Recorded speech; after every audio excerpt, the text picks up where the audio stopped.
We are continuing with our elasticity of supply, and as already mentioned, we are still in topic 1 of our syllabus, and maybe that is why the speed is not very fast, and we have to introduce you to as many worked out examples as possible for your clear understanding of these foundation topics. So close analysis of supply, they ask you to define it, and in part 2, usually these appear in section A, and in part 2 they give you that an increase in the price of sanitizers from shillings 3,000 to shillings 5,000 per liter led to an increase in the supply of sanitizers from 15 liters to 55,000 liters. And we are required to calculate the price, elasticity of supply of sanitizers, and comment on the calculated coefficient. And you are working for some 3 marks there. So that whole part, you are working for 4 marks. So definition 1 mark, and then here in the calculation, you get the 3 marks plus the comment. And with that definition, some of you may have already forgotten. Let's try to make you recall cross elasticity of supply. Cross elasticity of supply is the measure of degree of responsiveness of quantity supplied of one commodity, let's call it X, to changes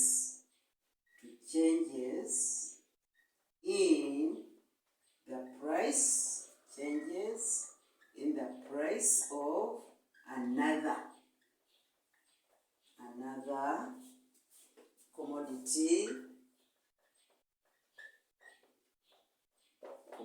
Y.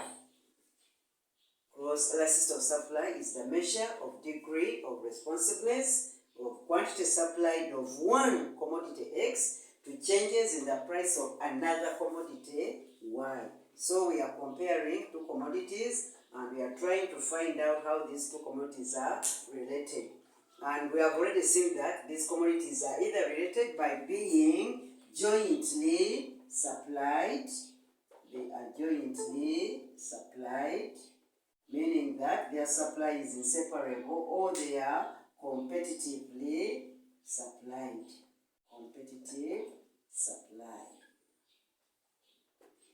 So that is the purpose of looking at cross elasticity of supply, examining 2 different commodities, how a change in the price of one affects the quantity supplied of another.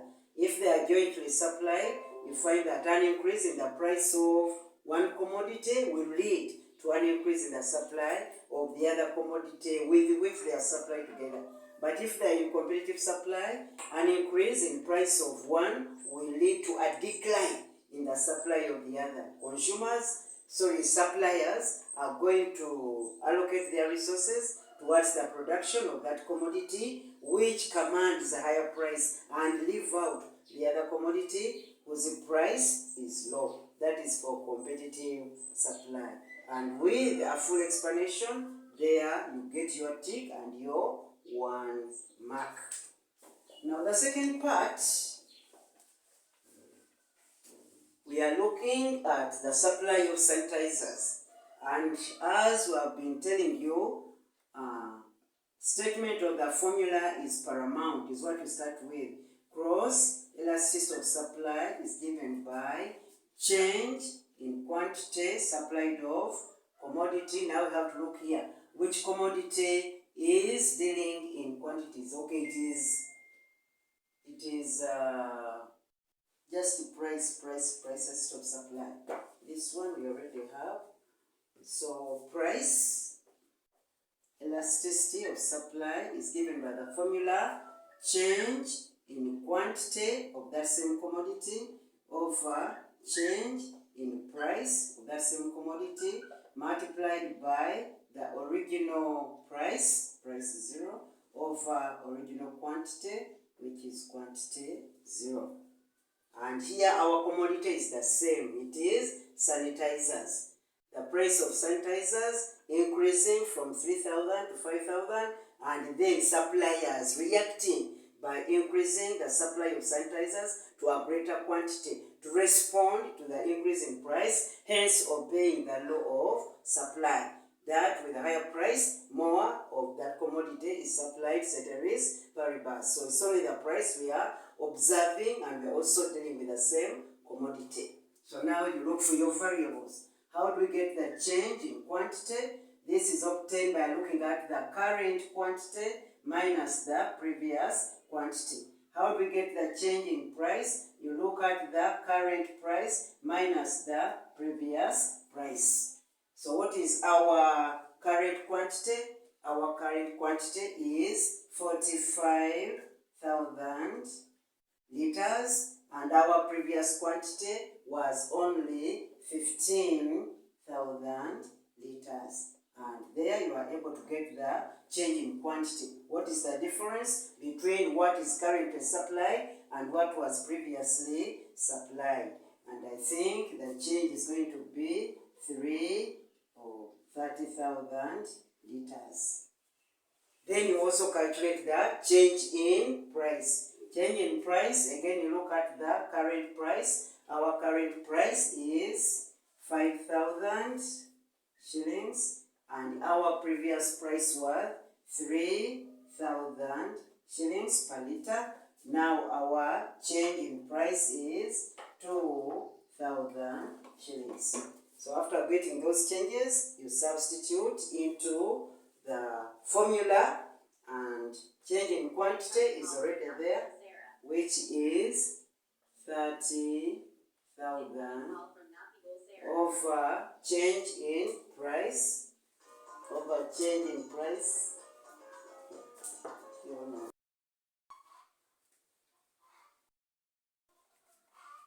change in quantity is already calculated there, 3,000. Our change in price is 2,000. You substitute it there, where we have our change in quantity. Then you multiply by original price. What was our original price of sanitizers? It was 3,000 over original quantity. What was our original quantity? It was 15,000 liters. 15,000 liters. Then, so here we are trying to get the price elasticity of supply by substituting these variables into our formula, and here we can reduce or simplify, whereby we find that 15,000 goes into 15,000 once, and it goes into 30 times, sorry, 30,000 twice. Then these three zeros can cancel each other, and we remain with values of that nature. 2 times 3, where we get 6, and then we have 2 times 1, which is 2. Therefore, our price elasticity of supply equals 3, because 6 divided by 2, you get a value of 3. So this is now our price elasticity of supply for sanitizers, and we get a value of 3. But they have told you to comment on the calculated coefficient. So now you have got your coefficient, which is a positive answer, which is the 3, and you say that this is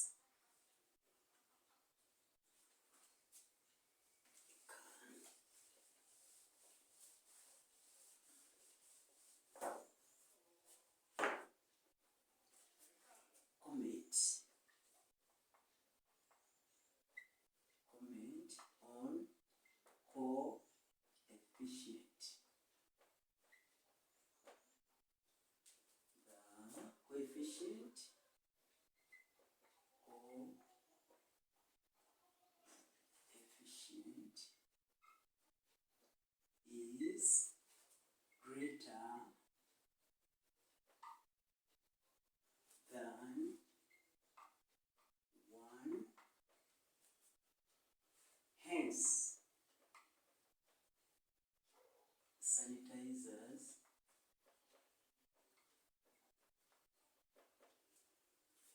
have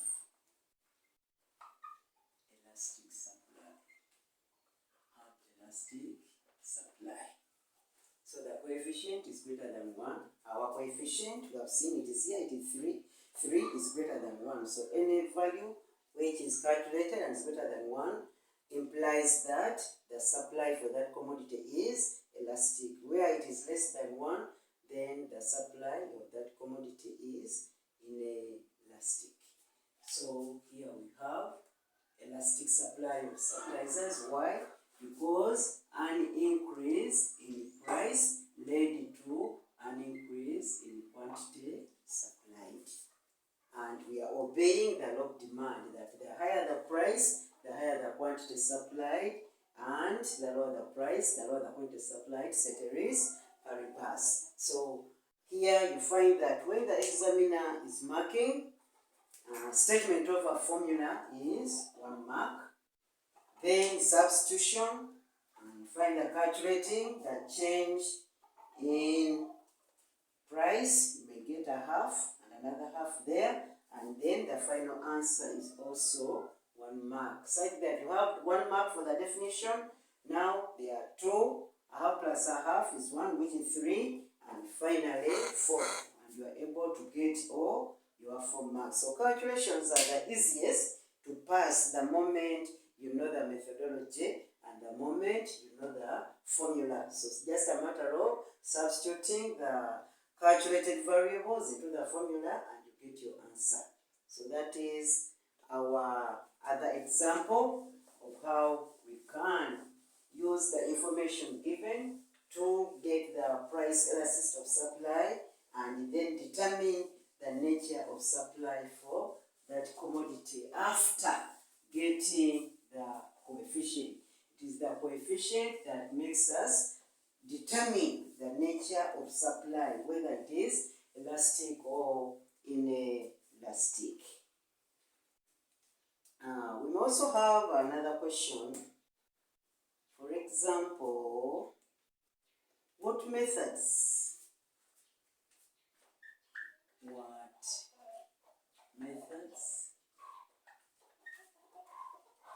can a supplier of, let's say, mangoes, what methods can a supplier of mangoes use to increase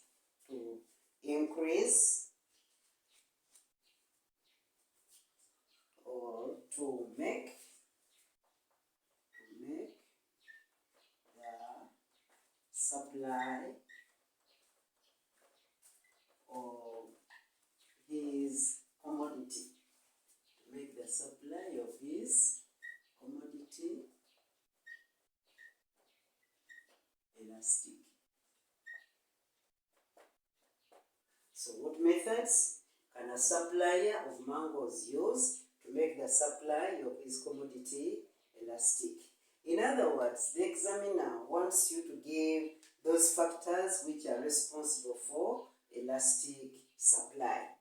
Those factors which make the supply of a commodity to increase in response to an increase in the price. It doesn't need any answers which are different from what we have already seen. No, it's just a matter of picking out or out of those. You can say that mangoes, these are grown. This is an agricultural commodity. So how can you, as a farmer who is growing mangoes, increase the supply of mangoes in response to an increase in the price of mangoes?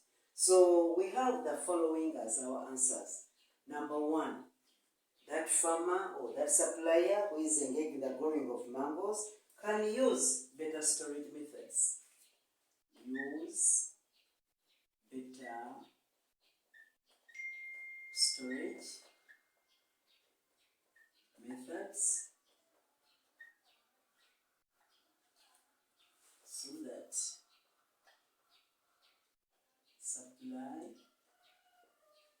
can be got from the store to respond to price changes. So you can use refrigeration, you can use good packaging, so that even though we know that mangoes are highly perishable, they are not durable, they don't stay fresh for a long period of time, but at least you can try modernization in the agriculture sector, whereby you can use better storage. As you can see in the developed countries, they are not all of them are rich out of industrialization, but many are also rich out of modernizing their agriculture. So a supply of mangoes doesn't mean that that will be the end of his life, because the mangoes are highly perishable and will not be able to have a big income out of it or grow rich. No. So you can use better storage methods, and those storage methods can preserve the mangoes for a longer period of time, such that if there are increases in the prices, you go to your stores and get out what you stored and then put on the market, so that prices can be, or consumers can be able to access your commodity at relatively fair prices, as the supply on the market has also been increased. So our farmer or our supplier can use better storage. Here the key point is better storage. There is storage, but we need something which is better. And that storage can make our commodities to be preserved, even if they are highly perishable, and then we are able to increase the supply. Also, you can employ more workers. Employ more workers or laborers. So you find that here, this assisting increased the acreage, of land under mangoes, under mango supply. Maybe previously he had fewer people working for him, and maybe excess, that's why I would say presence of excess capacity. The land was there, but the people to work on that land so that he can increase the supply of mangoes were not there. Now we can make the supply of mangoes to be elastic when you employ more of that variable factor to work on the fixed factor and be able to supply bigger output of that commodity whose price has increased. The price of mangoes has increased. How are you going to respond? By increasing the supply of that mangoes. If it is not through better storage, you can also employ more laborers. These laborers are going to assist you in increasing the acreage of land under the growing of mangoes, such that when it comes to harvesting, there is already a big supply available, and it is corresponding with the increase in the price. Alternatively, buying more inputs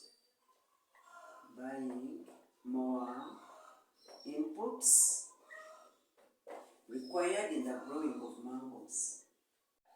Required in the growing of mangoes. Maybe the previous season the mangoes were being affected by the pests, then now you buy more pesticide so that you can spray them and you can be assured of a big supply. Maybe previously you had the land is diminishing in fertility. Now is the time for you to apply fertilizers. So you buy more fertilizers so that the land becomes more productive, and at the end of it all, you'll be having more mangoes supply. So our farmer here can go ahead and buy more inputs. The more inputs you buy, the more quantity you are likely to produce. Again, other factors remaining constant, assuming that there are no disturbances in the production process. The more inputs you apply into the production process, the more likely you are going to have a bigger supply. So now we can see that response appearing. The price of mangoes increases. What is our farmer doing? He's going back to organize his production process by buying more inputs, and you find that these more inputs are going to be applied in the production process, and it comes up with a higher level of output corresponding with the increase in the price of that commodity. Alternatively, you can also engage in the growing of shorter gestation period mangoes. So we have breeds that take a shorter time to mature. Maybe he was in the growing of those traditional mangoes where you look at the natural factors to take their own train. But now we are looking at a modern farmer, whereby prices are changing. Are you also going to wait for just the natural factors? No. With modern farming, we have better breeds and better crops that are on the market. So this is the time when you see that the prices of mangoes has gone up, look for that breed, look for that strain of mango which grows within a shorter period of time, so that you are able to increase the supply of mangoes within again that short time as the price of mangoes increases. So here the keyword is shorter gestation period for our mangoes. The shorter the gestation period, the more the quantity which will be availed on the market for that particular commodity. So our supplier of mangoes can be able to make the supply of his mangoes elastic by growing shorter gestation mangoes, which take a shorter period of time from the time of planting to the time of harvesting. And if that is not possible, or as if that is not enough, you can also go into growing the mangoes under controlled conditions.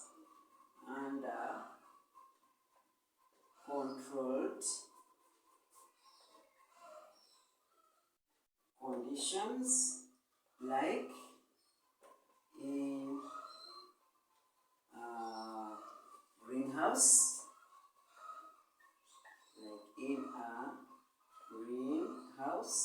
and this is resulting to better technology,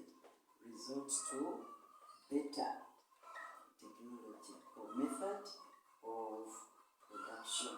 So our farmer can also introduce better methods of production, better methods of producing his product, so that if our mangoes were being affected by the natural factors or the weather, when it is too dry, there will be no mangoes. When the rain is so much, then it's going also to be affected in one or another. So now he's going to have the growing of mangoes under controlled conditions.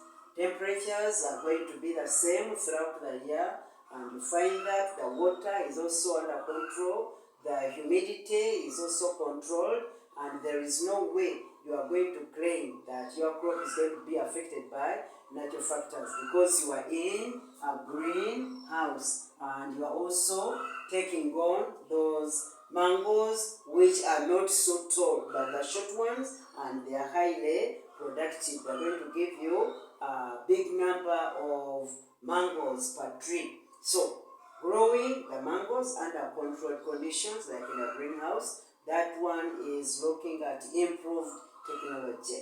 Supplier can improve on the method of production such that if the price of mangoes increases, he will be in position to increase the supply, making the supply of mangoes to be elastic. How? Because an increase in the price of mangoes is going to be followed by an increase in the supply of these mangoes, since our farmer will be having enough quantity to put on the market as the supply is under controlled conditions, and there will be no negative impact on his production. He can also collaborate with other farmers. Collaborate with other farmers or other mango growers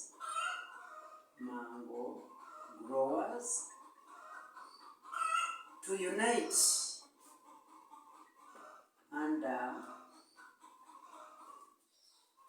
one production system,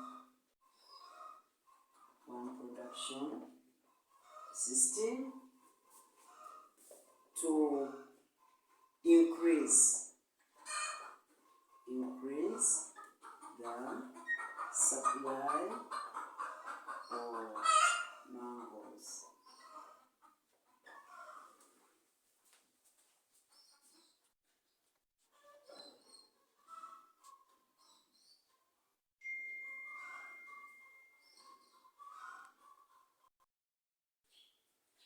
I was saying that our farmer can also collaborate with other mango growers to unite under one production system to increase the supply of mangoes. What matters is to have an increase in the supply of mangoes responding to an increase in the price of mangoes. So you might find that one farmer alone may not be able to give the required quantity of mangoes. So it is better that you join with others in a cooperative kind of movement, and then all of you together are going to be able to make the supply of the mangoes elastic. So collaborate with other mango growers, unite under one production system, and the increase in aggregate of all of you who are growing the mangoes is going to be higher, especially if this other mango grower of ours was a big supplier, but even if he's a big supplier, his output is not enough.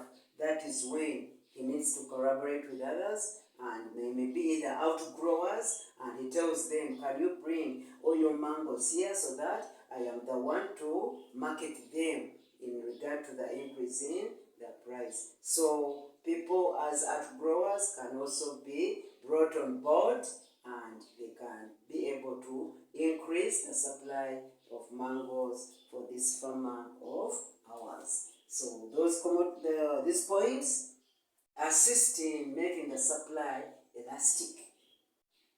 By observation, we see that better technology increases the amount on the market. Employing more workers, you'll be having an increased acreage of land, hence more supply. Buying more inputs, the more inputs you buy, it means that you require them for a bigger output, hence the supply will be big. Engage in the growing of shorter gestation period mangoes. These ones mature within a short period of time, and you can be able to increase supply as the price increases. Then growing the mangoes under controlled conditions, where you try to control the natural factors which may reduce your supply, but here you can regulate the natural conditions for the growing of that particular product, and in the long run you can be able to have the supply which is desired, or you can have other outgrowers or members that grow in their own gardens, and then they bring to you, and for you as the major supplier, you have the supply of mangoes on the market increase, hence making that supply to be elastic. Generally, those are the ways in which we can try to play around with the concept of elastic supply and inelastic supply in our study of economics. We can now also look at another short question. And this is, since we are still under price theory, I would also want us to examine the application of price theory by government in making decisions.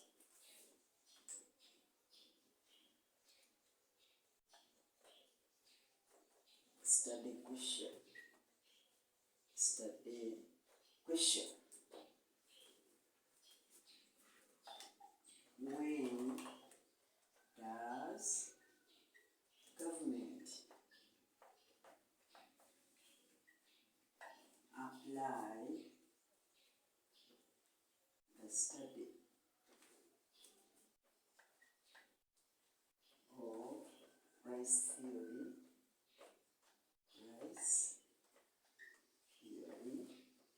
in an economy or in making decisions?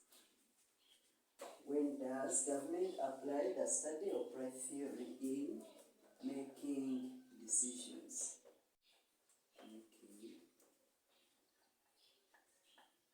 decisions. Many students ask that why do we study the theories? Since they are theories, are they ever applied at all in real living situations? Yes, because we study the theory and at least something can be taken out which we can apply in our day-to-day living conditions or situations. And now the study of price theory, which as we have seen is a very elaborative and extensive topic. We are studying it not just for theoretical purposes, but as we can see, government uses the study of price theory in order to make some meaningful decisions. For example, government can find that high prices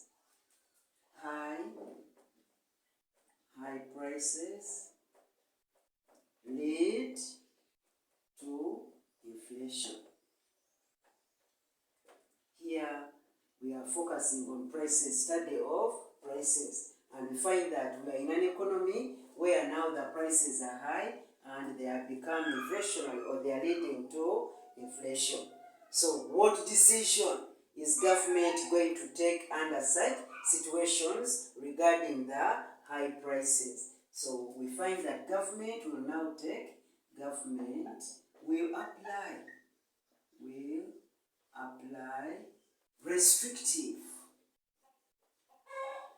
restrictive monetary measures to control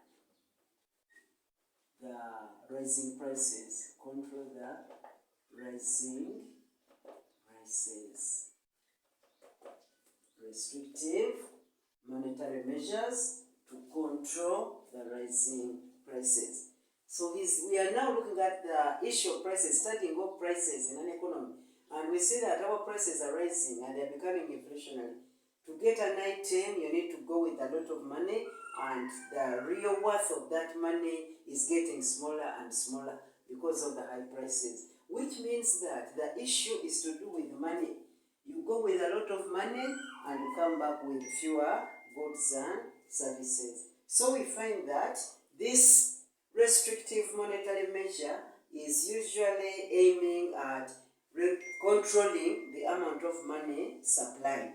So the amount of money is going to be restricted, supply less, and as you supply less money, there will be less of it pursuing the availability of goods and services, hence making the prices to come down once again. So during times of high prices, government makes a decision to restrict the supply of money, control the money supply, so that money can be able to regain its value. Then what if the prices are low? Low prices. What decisions are going to be undertaken by government? We find that low prices, for them, they lead to deflation, a slump, a depletion. So what is government now going to do? It will be the opposite of when prices are high. So government will make a decision, will apply Now instead, and expansionary monetary policy,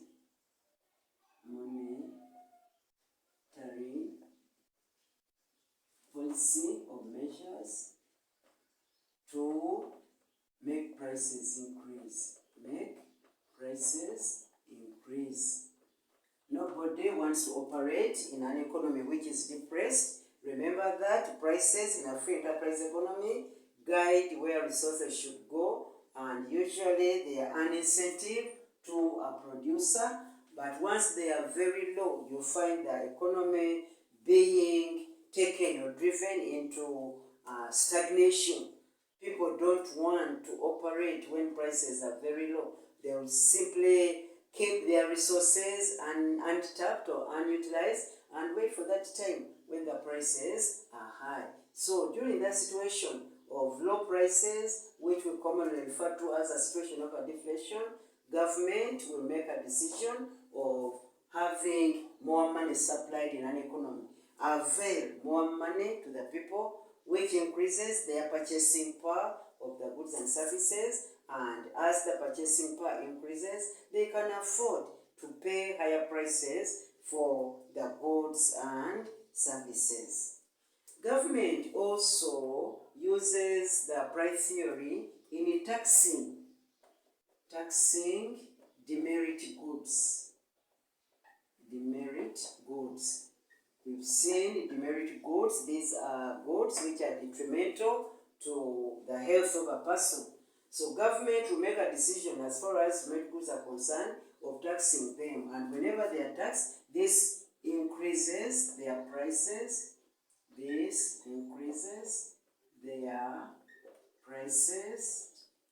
And we find that once the prices increase, the higher the price, the less the quantity which will be demanded of them. So the tax is pushing up the price of the demerit goods, and obeying the law of demand at higher prices, less of it will be demanded. So the government can be able to regulate or control the demand of these demerit goods through taxing them, and this tax goes ahead in increasing its price, which is again under our price theory or the study of prices. Prices are going to be increased via the impact of a tax on that commodity imposed by the government. Then, in times of scarcity, we have what we call basic goods. Basic goods become scarce. And whenever they are scarce, what decision is the government going to make? So when the basic goods are scarce, this makes their prices to be high. This makes their prices to increase. And remember, they are basic: food, health, water, soap. They are essential, and there is no way we can do without them. And now, because of their scarcity, their prices have increased, which means that very few people will be able to afford them. And it is now the role of the government to make a decision regarding the availability of such goods. So this is when government subsidizes. So government will subsidize the production of such goods,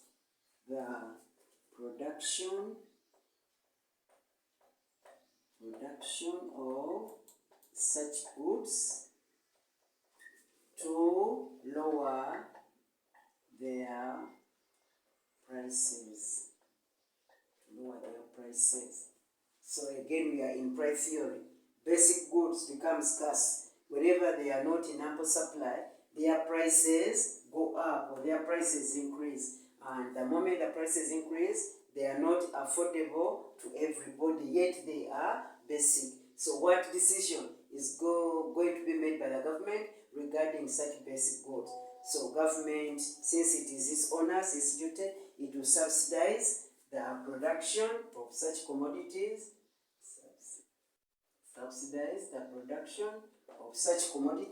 so that the cost of production is low and in the long run it leads to them being availed at lower prices. Not only that, government may engage in supplying them, other than supplying or other than subsidizing the producers. It may also become a producer so that it can supplement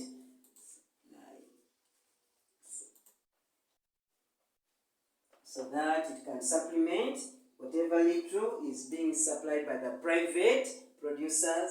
And as we're in a mixed economy, individuals are free to supply and government can also supply. So their government comes in and makes a decision of either to subsidize the individual producers so that they can increase the supply and prices go down, and alternatively or complementarily, government may also engage in the supply of those commodities so that the quantity increases and the prices can come down. Then we find that where the price of a major export product is very low, government can fix a minimum price to encourage its production. You look at export commodity, an export commodity, and its price, whose price is very low, what decision is going to be undertaken by the government regarding this commodity from where we are earning foreign exchange? Remember that exports are the ones which can give us the foreign exchange which we use to pay for our imports. But now, here we are, our coffee prices are very low, and coffee is our major export. Is government simply going to sit there and do nothing? No. This is when government will come in and fix a minimum price. Which is a price that is set above the equilibrium price. Set above the equilibrium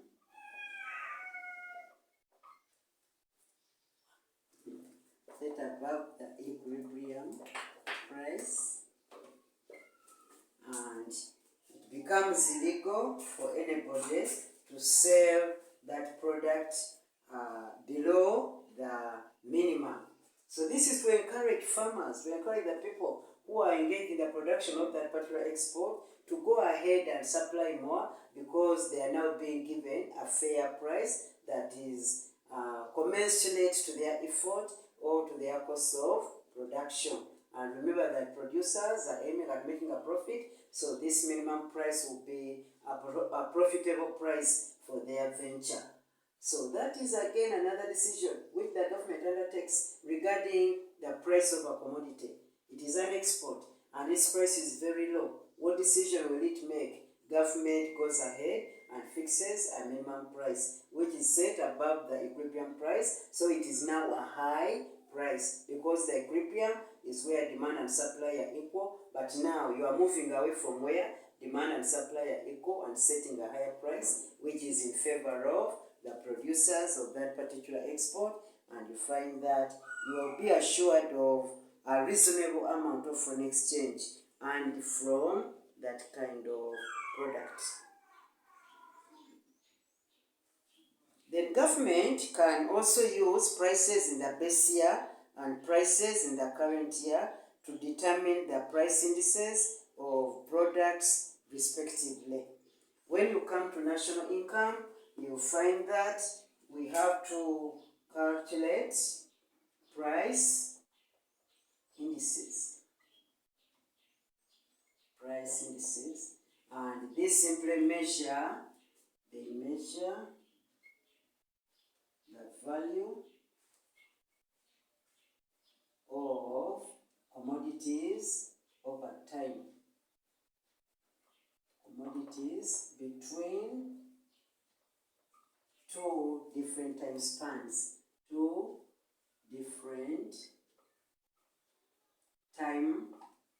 spans, that is in simple language. So you look at the price of a commodity, like the price of soap, and as we'll be going ahead, you take a base year price, and then you look at the current year price. Base year price, or base year is that year which you choose when prices are relatively stable for that particular good, and current year is that year with which you are comparing with the base year. So you take the base year price and the current year price, and you try to compare them, multiply by 100 to see whether there is inflation or there is no inflation. So usually the price indices tell us whether the cost of living is high, whether the standard of living is declining, or whether there is inflation or no inflation. But we are using price as the measure or the yardstick. So when does government apply the study or price theory in making decisions? Government uses prices in order to determine whether the standard of living of the people is increasing, improving, or not improving via the use of those price indices. So these price indices determine the respective value of that commodity, and it can tell us whether people are well off for people's welfare. We know the government is mainly interested in the welfare of the people, so it can calculate the level of people's welfare using these price indices by considering current year prices in relation to the base year prices, as you observe when you come to that topic in national income.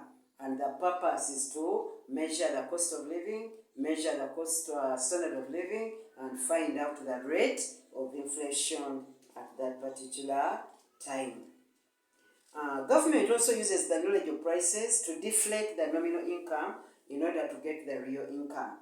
Deflating means to come out or work out in such a way that your cash, which is the nominal income, can be turned into real goods and services. So there is a way, again, as we'll be seeing when you come to national income, that we use the prices, and these prices can be deflated so that you can get an equivalent represented in terms of real income, but derived out of the nominal or the cash income. And we can also use or government uses the concept of price theory, where it looks at the elasticity of demand for those commodities. So you can see that all these areas are coordinated, they are interrelated. We are now looking at price, but there is elasticity, there is national income, there is production, there is supply, there is subsidy, there is taxation. So at least they all work, they are interrelated or interconnected in one way or another. And here they are telling us that a high or a commodity whose demand has a high elasticity, government will subsidize its production so that the consumers can easily access it. Commodity with high price elasticity,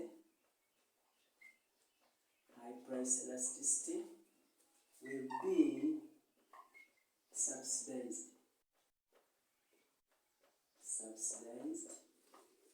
by government in order to make it affordable to the consumers,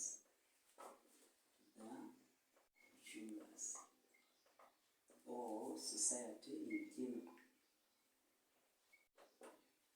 So commodity with high price elasticity, in this case is of demand, since we are dealing with the consumer, it has to be the demand side of it. Government will look at it and subsidize it in order to make it affordable to the consumer.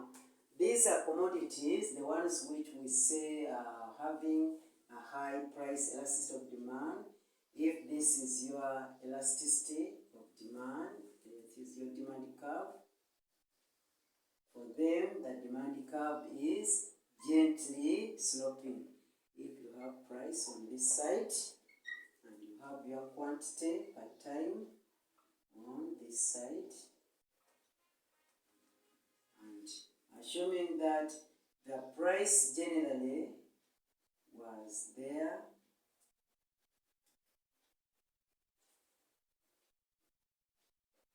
price P0, and at that price, according to the demand curve, quantity demanded might have been Q0. You can even use absolute figures instead of Q and P. So you look at that commodity and you find that when the price for that commodity was 1,000 shillings, quantity demanded was maybe 50 units of that commodity. And now the price of that commodity increases by a small proportion. From 1,000, now it has increased to 1,100. It has increased by 100 shillings. And we want to see what is going to happen to the quantity demanded. So the quantity demanded at 1,100 is going to be read off from this demand curve. And that is where our price of 1,000 touches our demand curve, and the quantity is read off from here. Obeying the law of demand, the higher the price has increased, but we see that the reduction in quantity demanded is so huge. People who were previously consuming 50 units are now consuming only 15. So there is a fall of around 35 units, a reduction of 35 units due to an increase in only 100 shillings.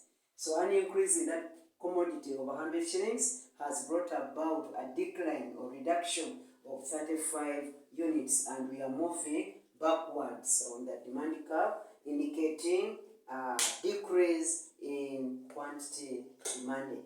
So that is how basic goods or commodities whose price is elastic and their demand is of that nature, you will be subsidized. Government will come in to make sure that these are commodities which are basic and their demand is elastic. Even if the prices increases slightly, people are going to abandon the consumption of that good. So it's better that the price remains low. So how does it make sure that the price remains low? By giving the producers a subsidy, sharing the cost of production with them, and that cost of production, which is now lower, we bring them back to the low cost of 1,000, so that a bigger quantity of 50 can still be demanded.